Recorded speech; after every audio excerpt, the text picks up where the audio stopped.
আজ আমি এমন এক ব্যক্তির ঘটনা শোনাবো যে তার যুগের অনেক বড় আলিম এবং নেককার পরহেজগার ছিল। কেমন আলিম ছিল? তার ইসমে আজমের জ্ঞান ছিল, নিজের জায়গায় বসতো এবং নিজের রুহানিয়ত দ্বারা আরশে আজমকে দেখতে পেত। এখন আপনি ভাবুন এমন কোথায় পাবেন? মুস্তাজাবুদ দাওয়াত ছিল, তার দোয়া অবশ্যই কবুল হতো, তার অসংখ্য শিক্ষার্থীরাও ছিল। এখন কি হলো? হযরত মুসা আলাইহিস সালামের যুগ এলো, জাব্বারিন গোত্রের সাথে যুদ্ধ করার জন্য বনি ইসরায়েলের সৈন্যরা রওনা হলো। তখন ওই ব্যক্তির নাম কি ছিল? বালাম বিন বাউরা।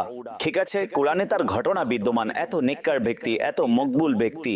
এখন বালাম বিন বাউরার নিকট তার গোত্র বিচলিত অবস্থায় এলো এবং বলল যে হযরত মুসা আলাইহিস সালাতু ওয়াস সালাম একটি বিশাল শক্তিশালী বাহিনী নিয়ে আমাদের উপর আক্রমণ করতে আসছে, আর তিনি চাইছেন আমাদের ভূমি থেকে বিতাড়ন করে ওই ভূমি বনি ইসরায়েলকে দিয়ে দিবেন। আপনি মুস্তাজাবুদ দাওয়াত, আপনি হযরত মুসা আলাইহিস সালাতু ওয়াস সালামের জন্য এমন বদদুয়া করুন যেন তিনি পরাজিত হয়ে ফিরে যান। তখন সে কেঁপে উঠল।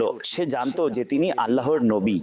সে বলল, তোমাদের মন্দ হোক, আল্লাহর পানাহ, তোমরা জানো কার ব্যাপারে কথা বলছো? হযরত মুসা আলাইহিস সালাম তো আল্লাহর রাসূল, আমি তার বিরুদ্ধে কিভাবে বদদুয়া করতে পারি? এবং তার সৈন্যবাহিনীতে মুমিন আছেন, ফেরেশতাদের দলও তার সাথে আছেন। তখন তারা কান্না করতে লাগলো, আহাজারি করতে লাগলো, আকুতি করতে লাগলো। সে বলল, দাঁড়াও আমি ইস্তেখারা করি, যদি অনুমতি পাওয়া যায় তখন দেখব। ইস্তেখারা করলো, কিন্তু ইস্তেখারায় বদদুয়ার অনুমতি এলো না। সে পরিষ্কারভাবে নিজের গোত্রকে নিষেধ করে দিল এবং বলল, দেখো, যদি এখন আমি বদদুয়া করি না তাহলে আমার দুনিয়াও বরবাদ হয়ে যাবে, আমার আখিরাতও বরবাদ হয়ে যাবে। অতঃপর তার গোত্র কি করলো? প্ল্যান বি, অনেকগুলো উপহার, দামি দামি উপহার, অর্থ নিয়ে, হ্যাঁ অনেক দামি দামি জিনিস নিয়ে তার কাছে গেল। বলল, এই সকল উপহার আপনি রেখে নিন এবং দোয়া করে দিন। এখন সম্পদের ভালোবাসা, এই সম্পদের প্রতি ভালোবাসা চোখের উপর এমন আবরণ তৈরি করে, যখন সামনে অর্থ দেখা যায়, বান্দা দুনিয়ার বস্তু দেখতে পায়। একটু চিন্তা করুন, ওই ব্যক্তি সে জানে যে তিনি আল্লাহর নবী, কিন্তু যখন এত টাকা, এত সম্পদ, এত মণিমুক্তা সামনে এলো, তার চোখে পর্দা পড়ে গেল, লালসা চলে আসলো এবং সে সম্পদের ফাঁদে ফেসে গেল। নিজের গাধীর উপর আরোহণ করে পাহাড়ের দিকে যেতে লাগলো। রাস্তায় বারবার ওই গাধী থেমে যেত, ফিরে যেত, সামনে চলতো না। সে তাকে মারতে লাগলো, সামনে চালাতে চাইলো, সে কিন্তু সামনে যাচ্ছিলই না। সেও হয়তো বুঝে গিয়েছিল যে সে কি করতে যাচ্ছে। এখন আল্লাহ করিম সেই পশুকে বলার শক্তি দান করলেন। আর সে প্রাণী জানেন, বালাম বিন বাউরাকে, অর্থাৎ তাকে একটি ইন্ডিকেশন দেওয়া হয়েছে, একটি সর্বশেষ ওয়ার্নিং দেওয়া হয়েছে। ওই পশু বলল, হে বালাম বিন বাউরা, তুমি কোথায় যাচ্ছ? আমার সামনে ফেরেশতা দাঁড়িয়ে আছে, আমার রাস্তা আটকাচ্ছে, আমার চেহারা ঠেলে দিচ্ছে পিছনের দিকে।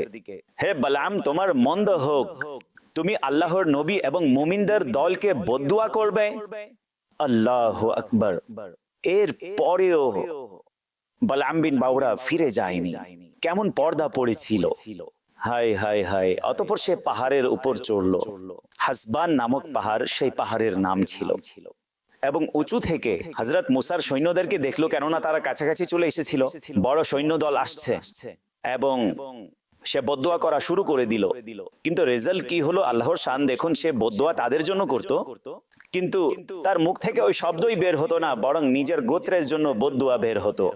তখন কি হলো? এটি দেখে তার গোত্রের লোকেরা বলল, তুমি কি করছো? তুমি তো আমাদেরকে বদদুয়া করছো, আমরা অর্থ দিয়েছি, সম্পদ দিয়েছি যেন হযরত মুসার বিরুদ্ধে বদদুয়া করো, তুমি আমাদেরকে বদদুয়া দিচ্ছ? সে বলল, আমার গোত্র, আমি কি করব, আমার বুঝে আসছে না, আমি বলি একটা আর মুখ থেকে অন্য কিছু বের হচ্ছে। সে এই কথাবার্তা বলছিল যে এমত অবস্থায় আল্লাহর গজব তার উপর অবতীর্ণ হলো। তার জিহ্বা বেরিয়ে ঝুলে গেল, বুকে চলে এলো। সে সময় বালাম বিন বাউরা কেঁদে কেঁদে নিজের গোত্রের লোকদেরকে বলল, আফসোস, আমার দুনিয়া ও আখিরাত উভয়টি ধ্বংস হয়ে গেল, আমার ঈমান চলে গেল এবং আমি রবের আযাব ও জাব্বারের গজবে নিমজ্জিত হলাম। এখন আমার কোনো দোয়াই কবুল হবে না, আমি ধ্বংস হয়ে গেলাম।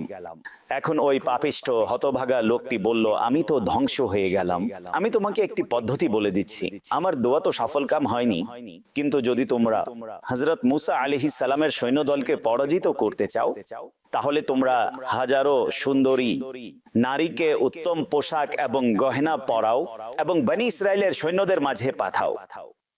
ওই সৈন্যদের কোনো একজনও যদি খারাপ কাজ করে বসে, তাহলে ওই সৈন্যদের উপর আযাব নাজিল হবে, ওই সৈন্যরা পরাজিত হবে। আর এমনটাই হলো।